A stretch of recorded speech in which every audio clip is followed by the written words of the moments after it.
હું કહું હાલો ને ભાઈ નાસ્તો કરવા જાય. હાલો એ બધું તો ઠીક ભાઈ, પણ આપણા માંથી પૈસા કોણ દે? એની હોય ને આપણે થોડી ને પૈસા દેવાના હોય. જો દીપલા તને ખબર છે વિજયભાઈ આપડા ભેગા હોય અને મેં પૈસા દીધા હોય ઈ પણ ખાવાના, એવો એક કોઈ કિસ્સો અત્યાર સુધી બન્યો નથી. વિજયભાઈ છે ને મને કોઈ પૈસા દેવા જ ન દે, બહુ ઉદારદિલ વ્યક્તિ છે યાર. અરે વિનિયો સોરી મારો ભાઈ વિનિયો હોય ને હું પૈસા દઉં થોડી ને સારું લાગે. હા હારું જ લાગે, એકદમ આમ રૂડું લાગે, રૂડું ટાકલા જેવું લાગે પૈસા દેતો હોય તો.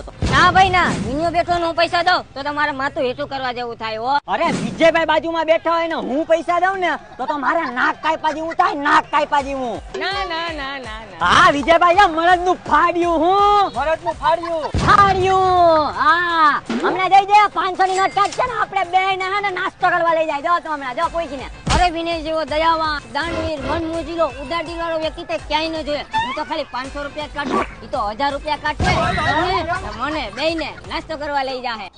હા શું કહું ને તો મારા ખિસ્સામાં અને ખાતામાં બે છે ને 2.75 રૂપિયા હે પૂરેપૂરા.